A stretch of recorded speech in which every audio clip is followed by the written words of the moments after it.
Just a quick warning, this podcast series contains discussions about crime, trauma, sexual abuse, drug use and suicide. Listener discretion is advised.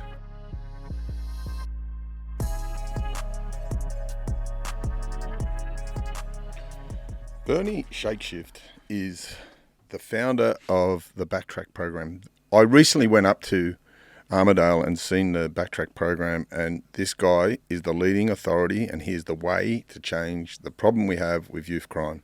Bernie Shakeshaft, welcome to the Stick Up. Nice to be here, Russell. Good on you. Thank you, mate.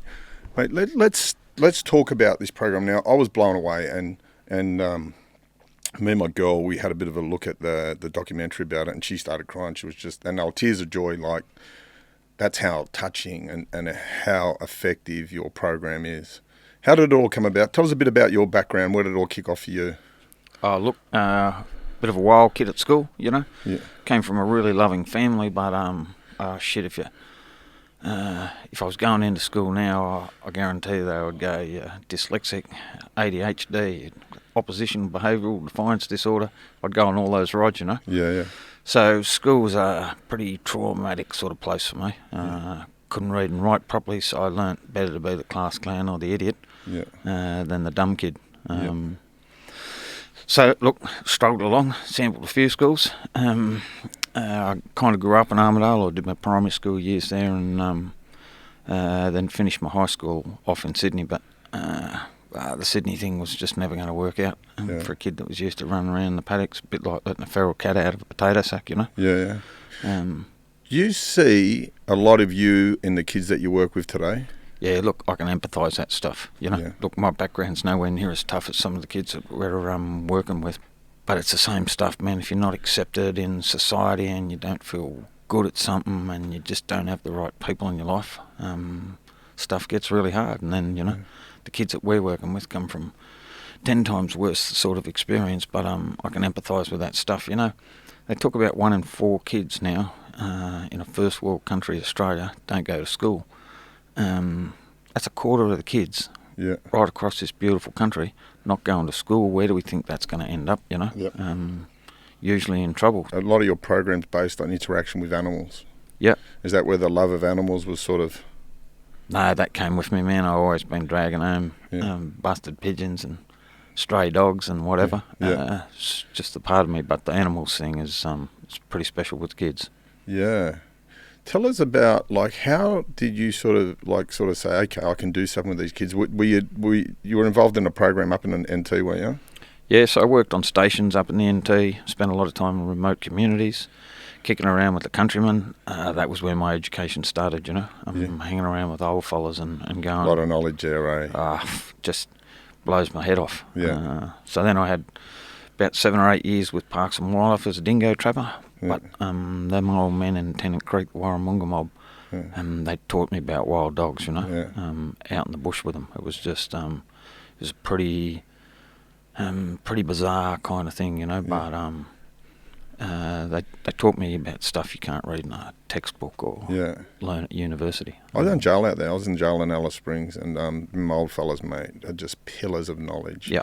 Pillars and how to read people, how to get the best out of people, especially, as you say, the countrymen up there, you know. They're just amazing people, and we could learn so much from them, but we ignore a lot of it. Yeah. I think we look at the dysfunction, and, you know, there's lots of stuff that is tough out there, but most beautiful people, and you kick around with those men and they laugh all day, and they simplify life, don't they? The most important thing to them is just being with each other. Yeah. That's if and they class themselves as rich people, just having good people around them. Absolutely. I think us city slickers like myself, we are often overlooked that for material things. It's crazy. So let's talk about the beginnings of BackTrack. Where did it start? So came back from the Northern Territory after about 12 years up there. Need the job. I started off as a youth development officer in Gunnedah, but Armidale was kind of where I was drifting back home. That was after a divorce, and my kids were down here in New South Wales, so I just had to come back. Without the kids, probably would have stayed up there forever. So landed in Armidale and got my first job there. I was employed by the TAFE, and it was a program for kids that weren't going to finish school. So they were year 10 age kind of kids, and I had 10 kids from each of the public high schools, and my job was just to get them work ready. So we had the whole TAFE campus. There was nobody else about. And so we just started doing stuff with them. But, we're having knife fights and all sorts of shit. They were pretty wild. And we just kept trying different things. And I think this is kind of where it started. We'd go into the welding shed and some kid make a bomb out of the oxy bottle and a cigarette lighter and blow a hole in the roof, and we'd get kicked out of the frigging welding shed. So we'd trot off, and they had a climbing wall thing there. I thought, oh shit, this would be the go, a bit of teamwork and looking after each other and taking a few risks. But lunchtime on the first day after their little climbing exercise, and the boss man from TAFE calls me in and says, Shakeshaft, what is your whole class doing on the roof of the third-storey building, mate? I said, oh, it looks like they're playing touch footy for me, boss.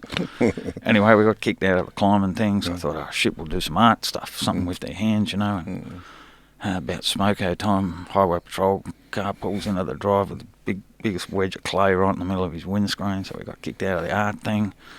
Thought, fuck, we'll have a crack at computers, it was all just starting to go, and telephones and bits and pieces, and I said, you sure we're safe on these computers, mate? It's Department of Education computers, got more firewalls and safety. And I said, righto.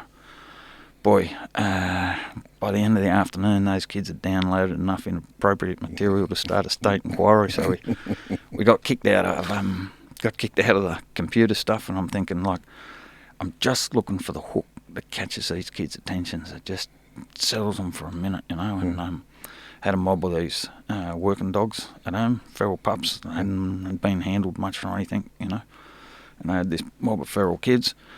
So I went and saw the boss man and said, look, what about if I just bring these pups in and we'll see if we can get these kids a bit engaged with pups. And went through the bureaucracy of it, and here's where my journey starts, Yeah, you can't really do that. We'd have to have a vet check and do this, and who's going to do the risk assessment? And I mean, we got kids that are living under the bridge, and you're worried about a 6-week-old border collie pup hurting a kid, So that's often the case, isn't it? When you're trying to make progression, the bureaucrats get involved, slow everything up, and they just destroy any. I mean, I get so frustrated. Yeah, so I had a workaround.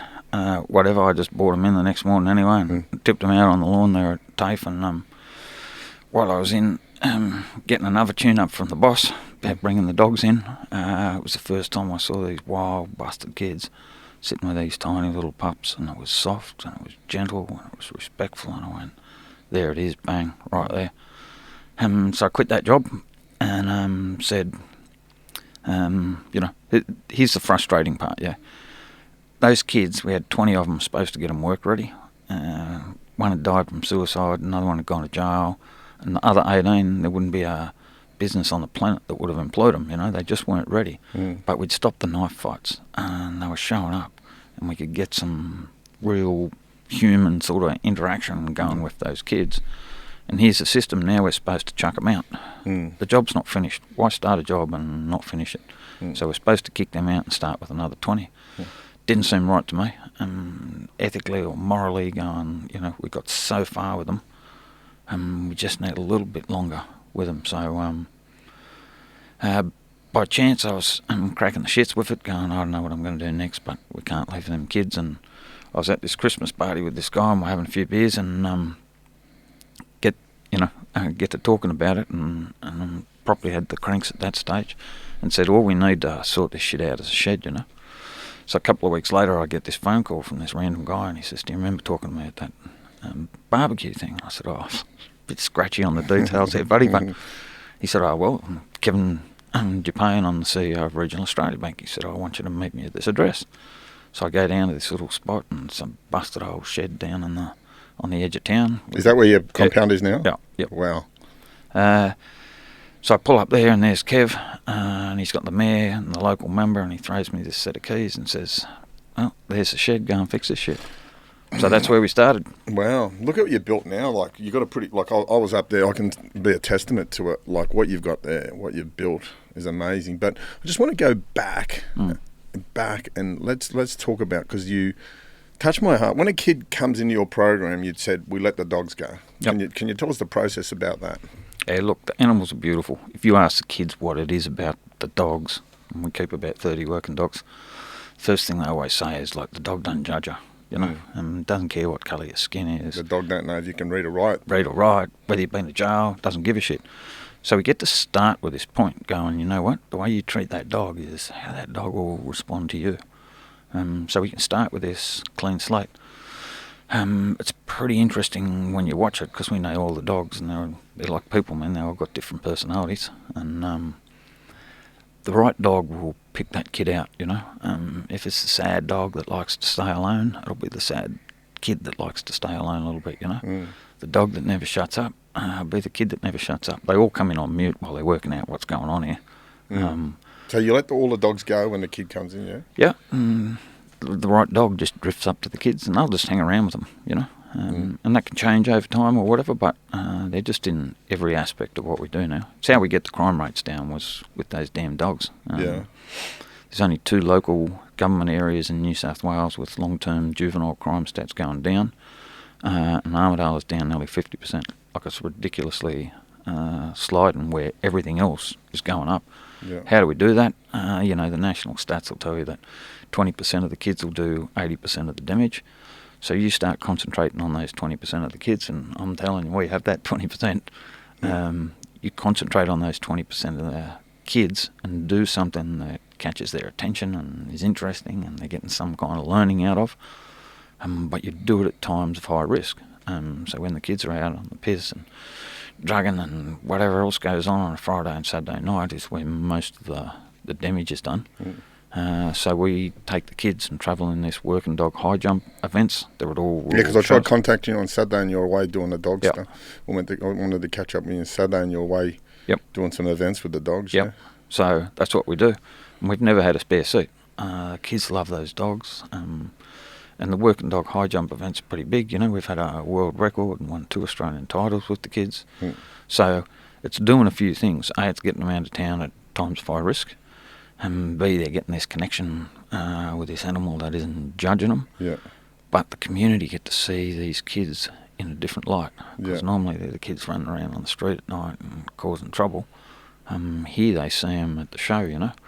And again with those dogs, you know, a lot of the kids that we work with are Indigenous. So to see those people that would normally not talk to those kids, they're just they're a starting point, you know. That's your dog. Look what you kids just did. I can speak from personal experience. Traumatised kids are held in love, you know, and that dog gives them the healing, gives them the unconditional love, and that's where the healing starts. I relate to it straight away.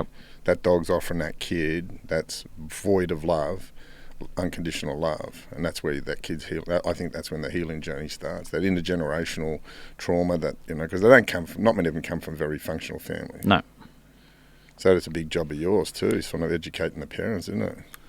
Yeah, look, a lot of our kids, look, even the parents are so dysfunctional. Some of them don't know them. A lot of our kids are under the care of the minister in out-of-home care as well. So I think if you don't have that belonging, that connection to something, so we work with families wherever we can, but where they're not there, then kind of got to replace it in a way, you know. You become the family, amongst their peers. Tell us what you do. Like, you've got, and the compound, I went there the other day, you've got a classroom where there is no rules, as you say. Can you explain that concept? Crazy guys only start here. So the first thing a kid hears when he walks through that front gate for the very first time is you can't get kicked out of here. Because if you've been kicked out of school and kicked out of home and kicked out of the shopping centre and kicked out of the footy team, life gets full of failures, you know. So it's a really clear message. We're not going to bring you in here and then kick you out, and that goes back to those TAFE days. Don't start a job that you're not going to finish. If those kids need us, then we need to be there. So you can't get kicked out. You can choose not to be there. You know, the second thing that they'll hear is there's no rules down here, but we have agreements, and the kids sit down and the workers sit down with them, and we work through these agreements. You know, we don't expect the kids to all to be best friends or whatever, but everyone down there has at some stage had some kind of a hard time, and that's what we're doing. It's healing some of that trauma. So you can't get kicked out, and there's no rules, but there are agreements. You know, we got some of the most violent kids in our community. I reckon I've only seen 2 or 3 punches thrown down there in 20 years. And one of the agreements they have is keep your hands and your feet to yourself. Just don't go swacking on with kids all the time, you know. You want to do that shit, take it down the street. I like what you've got there. So, and I remember you saying to me on Sunday that, you know, if the kid thinks he's tougher, we'd most probably employ a kid that's most probably a bit tougher than him, and he'll work that out real quick. Yep. So some of the people you got working now are former kids that went through there? Yeah, so I'll just talk you through it. There's three kind of parts to the program. Yeah. One is with the younger kids. When we started, it was 16, 17-year-olds. Now most of our referrals are coming at 10, 11 and 12. So Yeah, we're not wow. seeing kids make the transition from primary school into high school. Once you're kicked out of school, you're in trouble. So we employ a school teacher. We do most of the classroom stuff in the paddock or in the shearing shed. And you know, the first 12 months is kind of sorting out legal issues and finding somewhere safe for them to stay. So it's kind of like 25 of those kids. Then we got this little patch of kids in the middle, 5 or 6 of them that are too old for the school stuff. We've gone down that track, but not old enough really or handy enough yet to employ them. So there's about 5 or 6 kids that float in that middle country. And then we employ 35 young fellas. So we have a for-profit business where if no one else will give a kid a job, we give the kid a job. Dumbest business model in the world. But it works. Well, it works. They keep showing up, you know, but the 35 kids, half your workforce might not show up on any given day. Pretty hard to run a business like that. But anyway, they're all kids that have come through the program, and, you know, they're in their early 20s. Some of them are doing really, really well now. Got their own cars, got their own families. You can see that on that documentary trailer, those young fellas talking about being the dads that they never kind of had in their life. Pretty special. So you got this blend of kids now, these older kids, and all the young fellas coming through know who they are. It'll be uncle or his brother's mate or someone. They know who these kids are, and they're the real deal. They're the kids that, you know, had been in and out of jail and finally got their shit together, and we employ them. So it's a pretty neat thing when the young, tough superhero kid comes through the gate for the first time. He's looking at these older fellas going, right, well, just... There's a bigger shark here. Multiple bigger sharks. Yeah. But it's good because they get to look up to these guys and they see them through a different lens. That first time in their life that their role model's not dysfunctional, he's not a tough guy, a drug dealer or a violent person. And look, some of these kids come out of multi-generations when nobody's had a job or whatever, you know. Yeah. There's been a lot of trauma and all sorts of shit in their lives, but one of the first contracts we got was with the local housing provider, where they came and saw us and went, look, we can't find a maintenance man in the whole town that will go into this block of flats. Pretty wild sort of flats, you know. But most of our kids live there. Yeah. Or uncles or aunties or someone, so that they can go in there. Yeah. Not a problem. So first win-win. week we went in there and here's these kids and, you know, auntie or grandma comes out going, what are you boys doing here? I'm taking them rubbish bins out and picking up them beer bottles and mowing them lawns, you know. Yeah. Oh, it's our job, auntie, you know. Yeah. And you watch them all sitting down and having a bit of a think about this, and second week you come back, it's like, little Johnny's coming out of lockup next week. Do you reckon he could hang around with you guys and take them garbage bins out? So now you got this trail of 11 and 12-year-olds that don't want to go to school, they want to go to work to hang out with these older guys. Yeah. Pretty cool. And you give them kids, let's talk through a lot of the skills that you give them, like you get them a lot of tickets, because then I want to go into the story about when the disaster happened up there. So what sort of training are you giving them? These kids have just got to learn to have a win. If you can't read and write, you know, some of those kids can't write their own names. So it starts with our teacher. We've got to have the world's best teacher. And she'll do one-on-one stuff with them, you know. And you can't sit them in a classroom. That's what they've come out of. And no one wants to be like Bernie as a kid. And the dumb kid, you know. So we've got to get that reading and writing up to a level that they can just get through life. So we got that, but then while we're doing that, just remember these kids have never had many wins, you know. So we've got to start having wins, and the whole time we're looking at what might make this kid more employable down the track, you know. So we start off doing little things. Most employers are pretty happy if you go in there with a first aid certificate, you know, a white card so you can go onto a building site. We don't know whether they're going to be builders or not, but we just keep getting these little certificates and chainsaw certificates and you know, forklift licenses and So by the time a kid gets to sort of 16 or 17, he's got this whole swag of paperwork of these things that he's passed. And those things take time. You know, we put them in rural ops so that they can do a bit of welding and they can do some carpentry and fix small motors. And we just keep doing all these with the boys, these blokey things, you know, as well as some music stuff. And got to mix it up because they're all... The art and the sculptures and stuff that you guys are making are phenomenal. Yeah, pretty cool. Yeah. So we just keep building this little thing of winning while we're sorting out all the other shit as well. You know, it's important to win. It's important to have that little win, something to be proud of. I get it. I get that because them kids are being told by society what little shitbags they are, and they should be locked, and they should be kicked in the arse, and they should be bashed, and they all these horrible things. And when they're winning, building confidence, the dog's involved in it, the dog's giving them unconditional love. It's the perfect formula for healing and self-belief. And breaking the cycle. Yeah. You know, we had the police minister down there a few months ago, came and had a look, and we were walking through the shed with her at the end of the day, and the boys don't know who she is, you know. Tell us that story about what one of the kids said to her.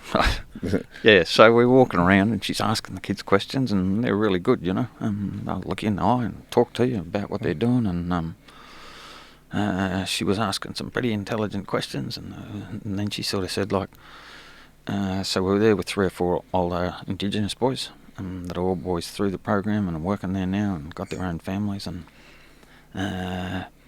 she said, like, this closing the gap thing, you know. What do you see when you're down here in this compound with the closing the gap stuff, you know? And the kid looks at her and goes, "Oh, for fuck's sake, missus." I'm going, "Oh shit, that's the policeman." Anyway, leave them be who they are, you know. Our kids go to school. We have jobs.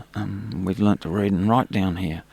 I live in my own house, you know, and giving back. And they go, "We don't see any of the gap thing that you're talking about." Yeah. Pretty special when those boys can talk at that level and can see it for what it is. That is, you know, it's amazing. The program's amazing. And just talk us through. I want that you're telling me about the story about the natural when they had the tornado up. But tell us about that. Let me just I'll just run back at them because it'll help make sense on this. So there's a model of living, I guess you would call it, called the Circle of Courage. Comes from the First Nations mob in Canada. Yeah. We run our business off it. And they got in touch with us years ago and went, "Do you want to know why your business works?" And I went, "Fuck, I'd love to know that," because I got no idea.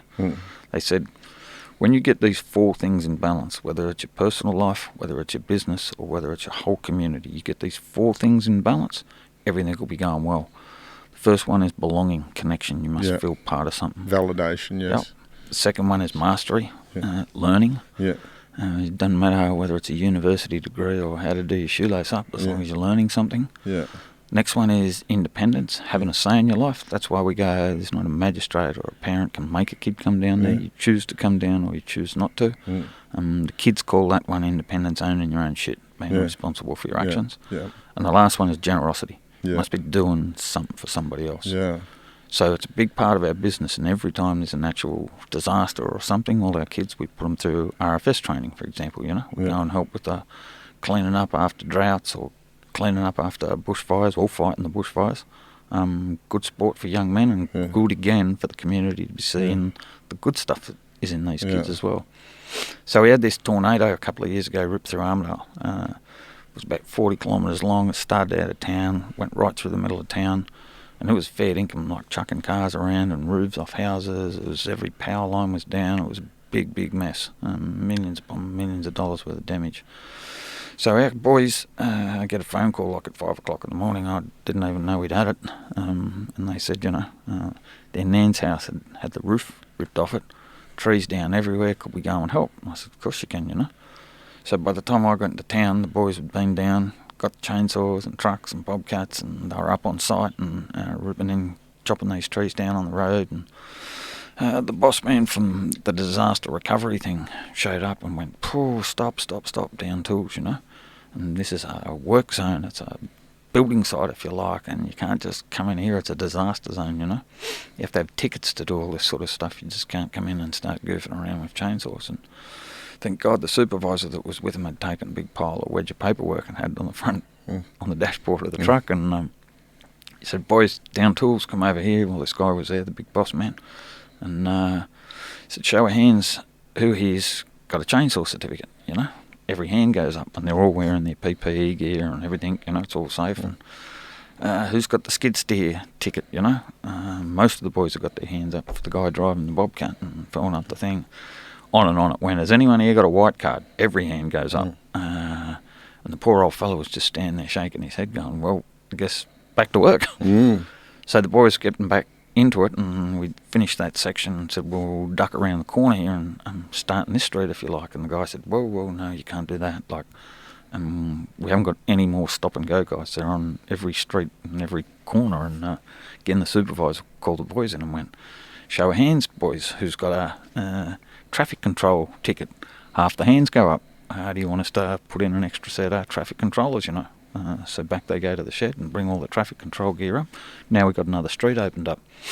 So we went to a disaster recovery meeting a couple of days later, and this is with all the big services in there, and they were talking about who has the capacity to respond quickest across a whole range of different things, whether it was chainsaw stuff or tip trucks, or one of our funders, Kennards, gave us the world's biggest chipper. Couldn't get a chipper anywhere, and and we're talking about thousands and thousands of trees down. So we've got our own chipper, we've got traffic control guys, we've got all these blokes with tickets.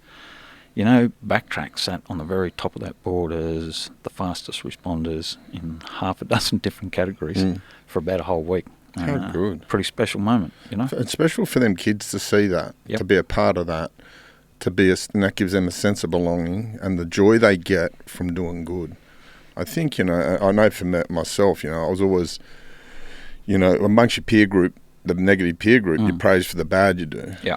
But, when you come in and get, the community's blessing for the good you do, it's 10 times, 100 times better.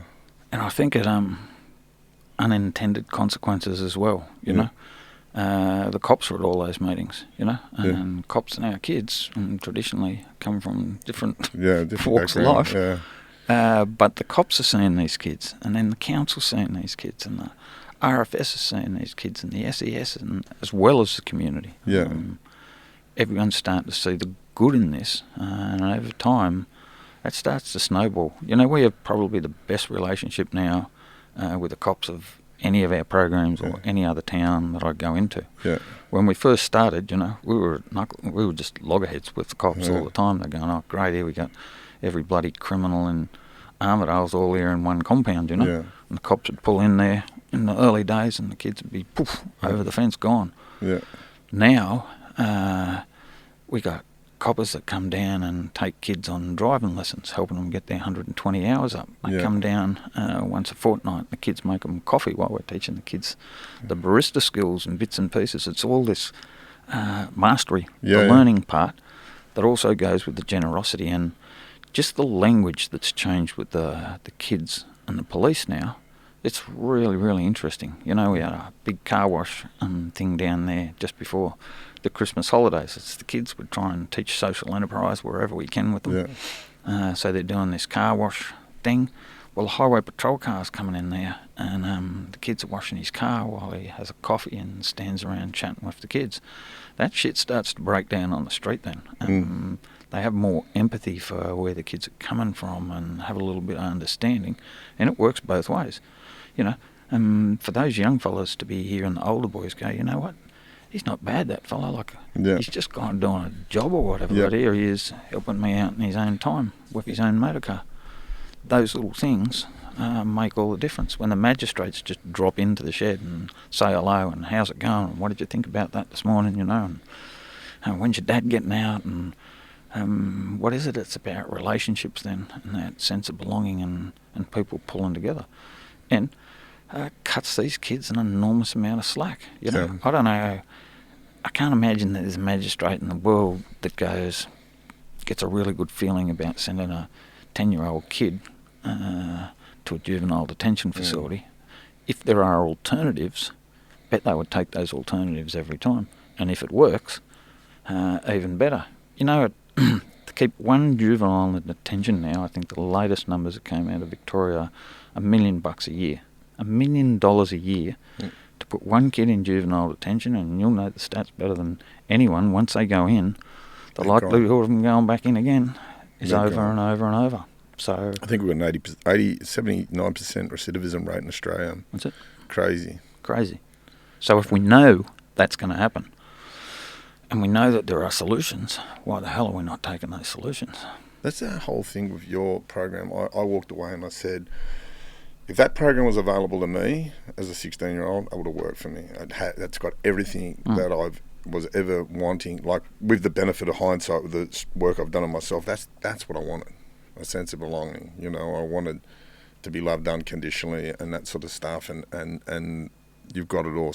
Building skills, building confidence, because I never had much confidence as a kid. And that's every certificate those kids get, it's an investment in their confidence.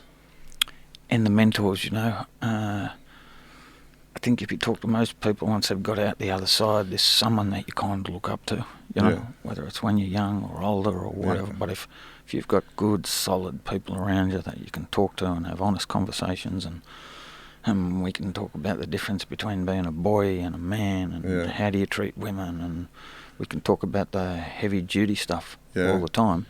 Having that while you've got this learning and the bits and pieces... you create a place there. What I could see, the growth comes in vulnerability, right? Mm-hmm. Being real. You encourage these kids to be real.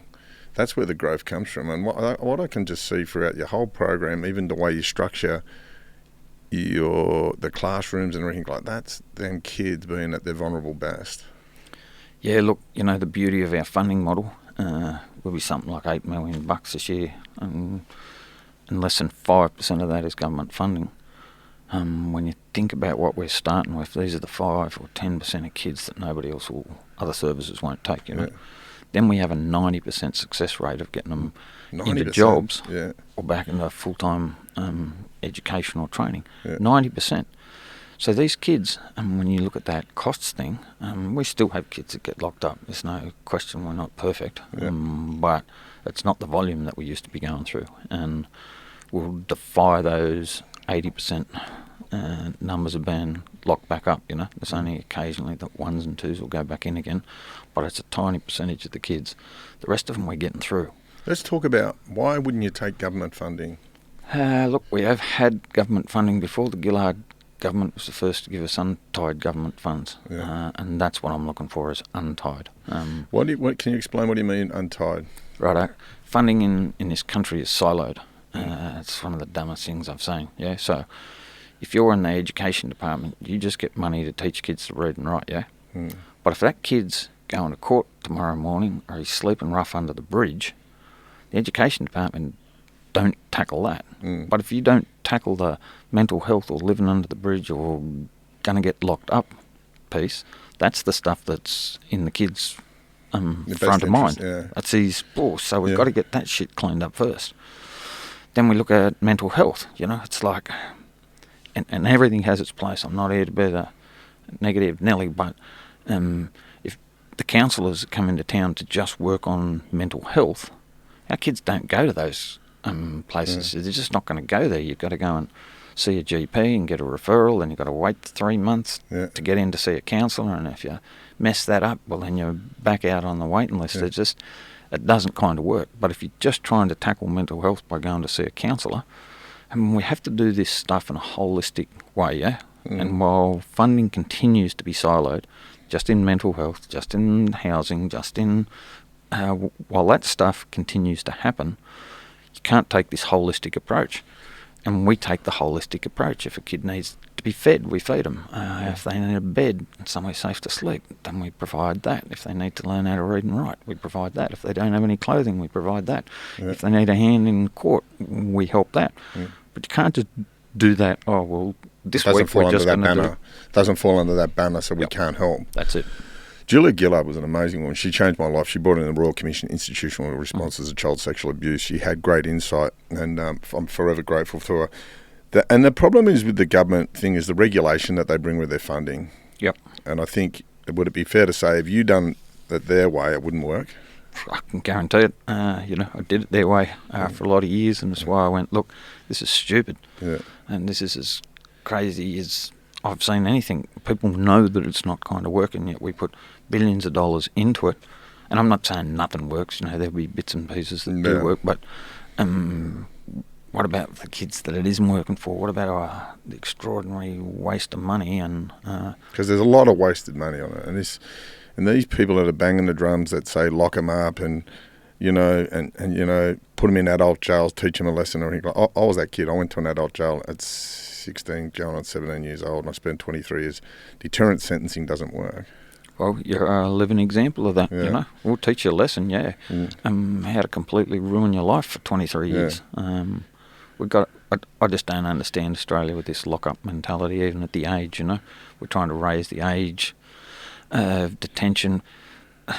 When there are so many good models all around the world, have a look at the Scandinavian countries. They're trying to work out what to do with all their empty prisons. They're closing prisons. Yeah. Even in the US, when we copied their model years ago, now if you have a look at the rehab programs, so with kids coming out, and you would know this as well as anybody on the planet, it's that when you come out, if you don't have somewhere safe or whatever, and you just send up the road with your plastic bag and you've got no telephone and you've got no money and you're not on Centrelink or whatever. You come out with no skills, you're in prison, you might learn how to fucking sew body bags and that's about it, you know, a couple of put together headphones, and there's no jobs for that, but you need practical skills. And what you're providing these kids is the fundamental skills to be employable.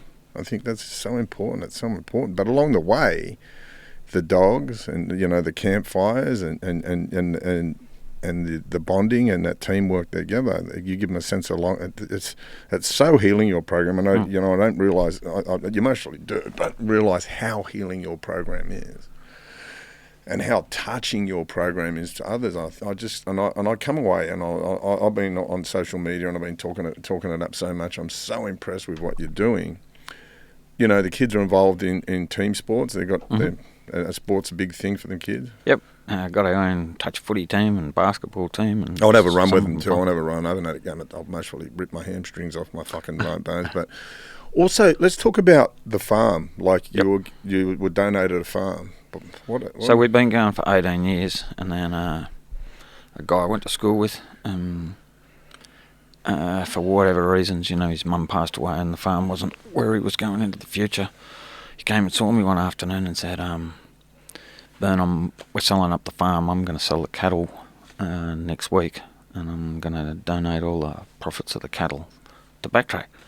And I went, oh, shit, hang on, man. We've had this dream our whole lives. Just let me see if I can find a block where we can adjust them. So rather than sell them, because cattle were going through the roof, the prices were still going up. So I said, just give us a week and let me see if I can find somewhere to adjust them. And came back and saw me the next weekend and went, oh, I've changed my mind about the cattle. And I went, oh, shit, damn, missed that one. And he said, I'm going to give you the cattle, but I'm also going to give you my half of the farm. Well, I thought he was kidding. Took me a week to kind of go, is this for real? So anyway, here we are now. We got cattle and we got half a farm, and I'm thinking, shit, what do you do with half a farm? So the bloke that owned the other half, he wasn't in the donating space, and it was just lucky that one of our long-term supporters, a guy from up here in Sydney, Rob, was down up in Armidale for a wedding, and I was telling him about this crazy deal, still shaking my head, going, shit, I got half a farm and all those cattle, and he said, oh, come on, let's have a look. So I took him out there that afternoon, and I get this text message from him the next morning. I'm having a pretty good week at this stage. And he said, look, I've been up all night with my wife talking about this. And he said, we've kind of got three options. He said, the first one is, look, what about if I buy the other half of the farm, and, you know, I can bring my kids up from Sydney on weekends and do bits and pieces, and but you guys just use it and run it. And he went, if you and I have a fallout, that's going to get all sorts of awkward. So we don't really like option one. Said option two is I'll just give you an interest-free loan for the $1 million. You buy the other half, pay us back whenever you can. No time frame on that. But he said, then you're going to be so focused on how you're going to pay me back and not concentrating on the shit that you need to concentrate on. So we don't really like option two. He said option three is I was going to buy it for you. We don't normally do a gift this big, but we're just going to buy it for you, and away you go, son. So in the period of 2 weeks, we'd been gifted this farm and the cattle, and the vision and the stuff out in front, particularly with those Indigenous kids. That some of them probably will never will have a home. Having a thing that's going to be there for them and their kids and their grandkids. That's what it's about. So we're putting pinch that one off Martin Luther King, you know, that famous speech he had, I have a dream. I had a dream, yeah. He didn't say I have a fucking plan. He said I have a dream. And I have a dream now that I want to see that joint 100 years down the track with those kids and those grandkids, and here's this little bunch of kids caring for a little bunch of country, and we're out, and we've been there for 12 months now, and just touched by people's generosity, making this dream become a reality. It's a pretty cool thing to watch. And then seeing those older boys with their own kids out there running around, they're only just starting to get this concept of, boy, like this is ours, isn't it? Yeah. This is our little family home. And it's kind of where it came from, you know. With the chair of the board, we often talk about Christmas time as a real shit time for our kids, you know. As soon as we close those gates and workers have a spell, they're back in stolen cars and shit, and, you know, we have a place to go at Christmas time. Those kids kind of don't, you know. Everyone's getting presents and being merry and jolly, and those kids are back in the Bronx and doing it tough. So that was where the original idea came from, was to go, what about if we could create a place that these kids can come back to whenever they need it?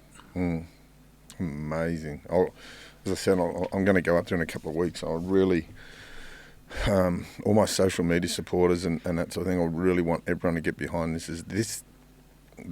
I get so many people ask me, and I didn't, and I'll be honest with you, I was a bit lost. What is the solution? I just found it. And that's, I'll just go, you know, backtrack, you know what I mean? I'll say, look at the BackTrack model. That is the solution. I've thought of army diversion programs and all that sort of stuff. That might work for some, but yours is all encompassing. I think short-term stuff has problems when you're dealing with these kids that come from such traumatic backgrounds. Yeah. You've got to be there for the long haul. It's no different to having your own kind of family, I reckon, really. Yeah. You know, you do whatever you got to do to get your kids across the line. And these kids, if you go down there and ask those kids to describe BackTrack in a word, well, I'll give you an example when we get there. Yeah. I'm going to guarantee 99% of the answers will be around family, belonging, connection, friendship, second family, here all the time, you know. And we don't want to be the family. We're not. You only get one family, but if that's not around and it's not working in a functional way, then we become a second family for them, and we treat them just the same. Where does all this love come from, you mate? You got a big heart for this sort of stuff. I don't know. You know what? We got a saying at BackTrack. Some days you're the dog, and some days you're the tree. I was lucky enough. Just before I left school, we had a school chaplain.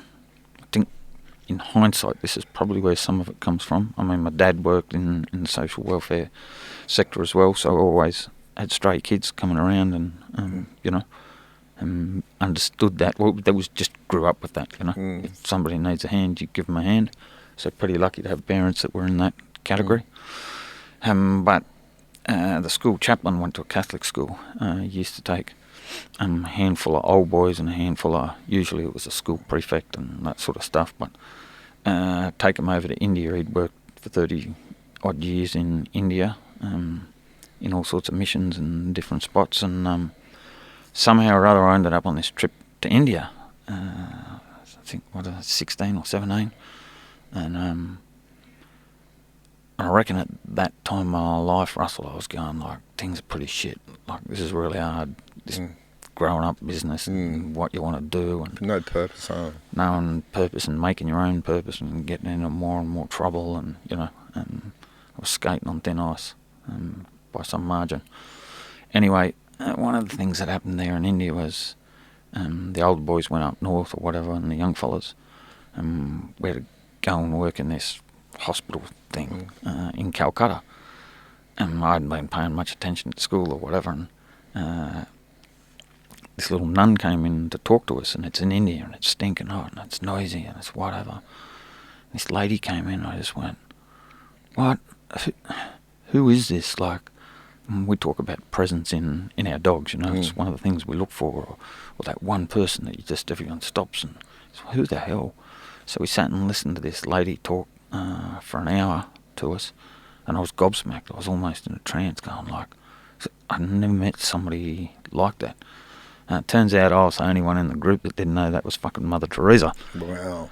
And the hospital we were working in was the hospice for the dying in the middle of Calcutta, and we were there for a week or something, and I was helping this little kid, and the hospice for the dying is a place where people are dying on these little camp stretchers, but you know, there's hardly any medical equipment, and there's certainly no Panadols or painkillers or drips, or, you know, people are just dying slowly. And there was a young kid there, must have been about my age, so didn't have any language, but I could see he was in pain, and my job was to take his bandages off.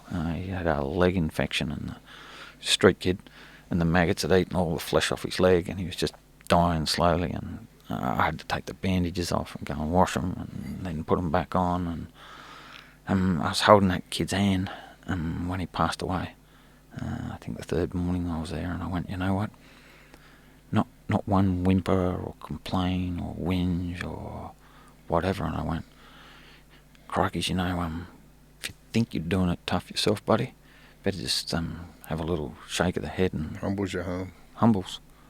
So, you know, I went back and continued to be wild, but seeing that lady and what she was doing, it just never kind of left me. And I remember, the only bit that I really remember was she was kind of saying to us, what are you guys doing here? You know, because some of the older guys were going, fuck, we're going to come back here and work Mother Teresa's hospice for the dying and help out all these poor people. And she was going, what are you doing over here in our country, you know? You got enough, which she probably didn't say, enough shit, you know, but you got enough dramas in your own thing. Go and sort out your own backyard first. Yeah. Never kind of left me that. A lot of these kids you work with, and a lot of, you know, the ones that you've changed their lives would see you in the same light.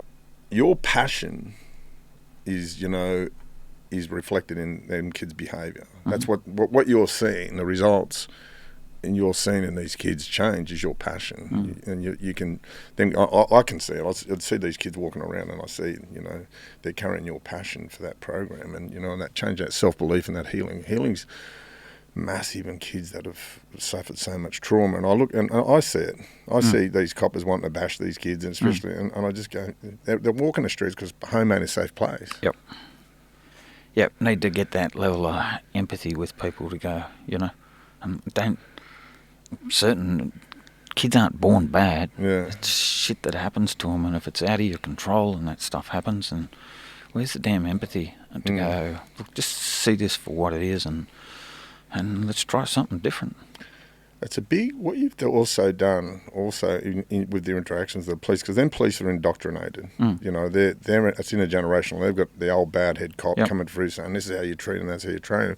That's a massive achievement. That goes a long way in allowing these kids to grow, you know. I really want to steer all my listeners in, and I want them to let's talk about the documentary, how the documentary come about. So Kathy Scott's the documentary maker. She's done some really crazy stuff all around the world. We were just lucky enough to have her come up and visit us, and she kind of fell in love with us, and as a volunteer, really, just with borrowed gear, started filming these kids. So we had Kathy followed these kids around for 2.5 years. What I really like about it is that it's not just a short snippet, you know. That program's not a 26-week program. We're in it for a long haul, and to be able to follow those kids, you can see their growth, you know, as they're working through their traumas, and we're sorting all that court shit, all the stuff we've been talking about. You can visually see it there, and it's real, and they're not actors doing it. They're kids just being who they are, and part of that spirit and that wild spirit that they have is that they don't care, man. They just call it as it is. So Kathy followed these guys around for 2.5 years, and it shows the dogs and that connection, and the on the road on the weekends, and and kids getting locked up and how sad that is, and the collective group of people that really give a shit about these kids all around them, and the volunteers and the nonnas that help iron their court clothes, and so you just see this collection of why it works, and that's because there's a whole community behind that. Tyson in that documentary talks about feeling like he had an army behind him. How cool's that, man, when you've been locked up 10 times as a kid or whatever, no one. and still, and then there's an army behind you. I love that line. So we made that documentary, travelled all over Australia with it, won all the awards, People Awards in Sydney and Melbourne and Adelaide and up in Brisbane, and we even sent a kid across to Texas to open a film festival with it. So it really got some great momentum, and I think it shows the beauty of these kids, and it shows the toughness of the job, and it shows the answers, hanging in for a long haul, man. And it is the answer. Yeah. It is the answer. Like, with people jumping up and down. I love the fact it was, man, I'd blame me, as I said, I know now I've got something to say, that is the answer. So that documentary, you can see it on our webpage, BackTrack. It's called www.backtrack.org.au. Yeah. And in there is the documentary. And then, so that was made, 6 years has gone past. And Kathy just came up and made another short 20-minute one just to go, what does this look like now? It's a good way to work out whether this shit really works or whether it doesn't.